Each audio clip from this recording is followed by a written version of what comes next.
Alrighty, y'all. So Pridewin ended up ranking Little Mermaid's ranks for their website, and obviously, if you don't know who Pridewin are, Pridewin is like the website where whenever they come to a conclusion of the character, most people also come to the conclusion of the character, right? So basically, if Pridewin was to say this character was S tier, S tier, S tier, S tier, a lot of more people would start saying she's S tier, S tier, S tier, S tier, right? Like I would say Pridewin is the website that would give you the, I guess, is the closest to the the official rankings. Like whatever they rank is what most people are going to assume. I am not one of those people, obviously, because I do my own testing for you guys, and I do come to my own conclusions all the time, as you guys see when I make my honest thoughts videos, obviously. But let's take a look and see what Pride. I just want to go to the tier list and see. So I'm expecting her to be triple S in literally every single thing besides PvP. Genuinely. So let's take a look. First, let's look at litter. So if you guys take a look at litter is, oh, was that her? Oh. Triple S in everything but PvP, which I expected. I'm sorry, this character is too good. You cannot put litter in triple. Oh, she's not even triple S in high deficit anymore. Okay, she's triple S in low deficit and embossing, not anything in PvP, which a lot of these characters aren't the best in PvP. Like, I'm not gonna lie, a lot of these meta characters at the triple S tier are not the best in PvP. Like, look, who here is good in PvP like that? Not a lot of them. The Helmet, sure, but not a lot of them. You know what I mean? But I think being triple S in everything besides PvP is that is what I expected. That is exactly what I expected. Where am I going? Let's go back and see the pros and cons, and then we'll also look at some of the teams they came. Crust, excuse me, that is not Crust. You guys got to fix it. That's not Crust. I'm sorry. Anyways, I don't usually read this. I don't need to. I understand why she's the ranking she is. So let's take a look at these team comps first. So obviously the team comp everybody knows about, Little Mermaid, Crown, Helm, and then your 2 burst 3 DPSs. I do think that's probably like the best team in the game. It's probably going to be that exact same team with Mihara and Cinderella, or even Mihara and Rappy. Because Rappy is fire as well, right? Mihara and Rappy are both fire characters, so it's probably going to be that composition right there. But yeah, this 1, 2, and 3 all on the same team is just nasty. It is. Like, ever since Helm got her favorite item, I'm telling you, the world was saved. Because I do feel like if Little Mermaid was just on the team with just Crown, it would still be great and all, but favorite item Helm is really the reason why I feel like this team gels so well, right? Instant burst rotations, basically HP, healing for Crown. Like, this synergy between these 3 are just nasty, right? Then you have your Harvester team, I guess. You have your Kraken team, which, sure. You have your Ultra Pro Max team, sure. And then you have some PvP comps as well, with Trina, Scarlet, Little Mermaid, Jackal, and Senti, which is great and all. But let's take a look at some of the the pros and cons. So, very strong DPS for Bursa 1, which I do agree with. I do think she is a very, very powerful DPS for Bursa 1, but I wouldn't say she's triple S because of her DPS, right? I would say it's definitely a major factor in it, but it's not like the reason why she has triple S in PvP, right? CDR is instant and unconditionally.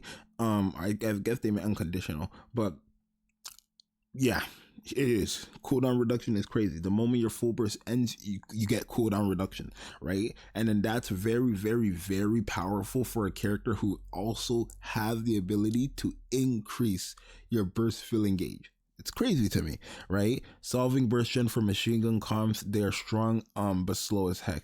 Yeah, it's true, but that is a very, very good pro as well for machine gun comps, because machine gun characters do work best with this character in terms of getting the most damage from her. I want to say, to an extent, like if I have a full team of machine gun characters, I'm knocking off 500 normal attacks very quickly than if I was to run Little Mermaid with like 4 other sniper characters. You know what I mean? So with machine gun characters, you're gonna see her pop off for sure.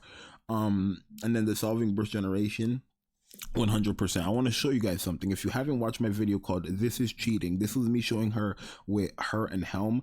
In this specific sequence, it's her, Grave, and Helm.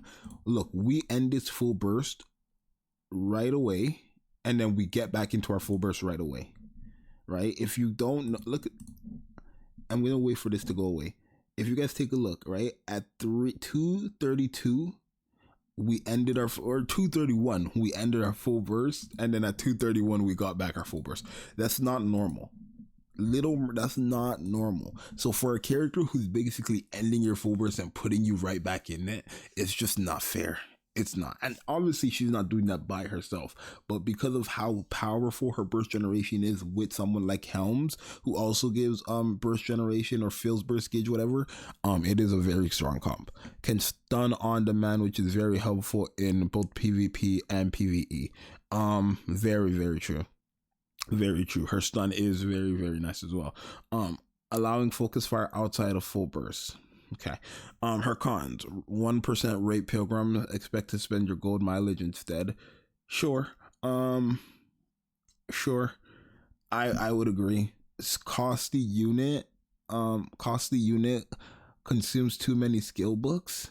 I agree, but my thing is, when she came out, right, I didn't really have many skill books. I think I got majority of my skill books because of the Drake event, right? So for anybody who is a veteran player and, you know, ended up getting this character, you probably had your Little Mermaid built for free just because of the Drake event. You know what I mean? The Drake event gave me so much materials to just 10, 10, 10, like a few of my characters actually. So I'm not really sure if that's going to apply to everybody, but for people who do start later or people who have probably just started now, it is going to be, more costly. But I mean, it's more costly in general, sure. But like, again, the rewards were given to me for free, so I didn't really have to worry too much, if that makes sense.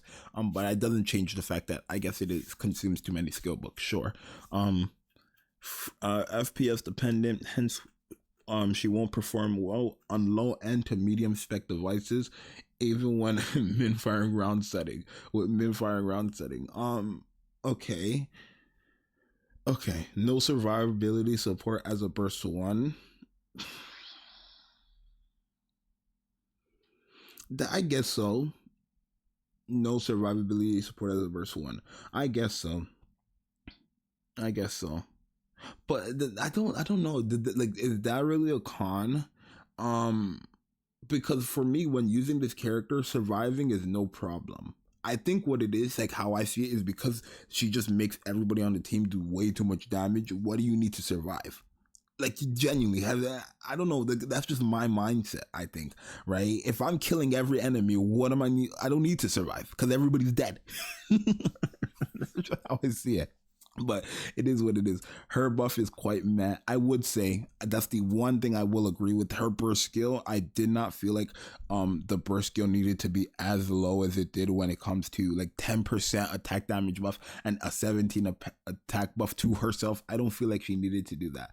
But at the same time, I feel like if it was much higher on top of Helm, on top of Crown, then it would just be unfair and there'd be no point to some for any new characters, because I'm sure I'm gonna actually try her out with Crow. Her, Helm, Crow, and Crown. I want to see what that does. Like, I want to use her with bad characters to see how powerful bad characters become with those 3 supports all on one team. But yeah, you guys kind of get the gist, right? Pridewin has come to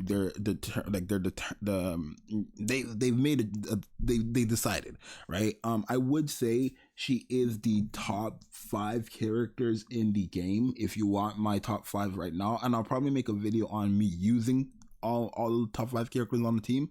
But I have Rappy at 1, Crown at 2, and I only have Crown at 2 still just because Crown is still a character that makes everybody else very powerful, right? And then I have Little Mermaid at 3. Then I have Red Hood at 4. That's my ranking. I know you might want to be like, Red Hood is better than Little Mermaid. Not in my opinion. I think Red Hood is great and all, but I feel like I feel like a lot of people feel like Red Hood should be higher because she's a burst 1, 2, and 3. But when you really sit down and think about it, her burst 2 is garbage. So she's only a burst 1 and a burst 3 character. And yeah, you can use multiple bursts for it, but it's only one time. So once you use that one time chance of like multiple bursts in one full burst rotation, it's like then you have to choose between using her as a burst 1, where if you do, she's on a 40-second cooldown, which doesn't put her as high, or a burst 3, which just makes her burst 3 DPS. So when you really break it down like that, I don't feel like Red Hood is better than Little Mermaid, but I still think she's up there, right? And then 5, I'd have Cinderella, obviously. But you guys let me know if you guys agree with these rankings. I mean, you should. If you don't, then I don't know what to tell you. Little Mermaid is fantastic. Everybody can vouch. But it's your boy Zxous. I'm out. Peace.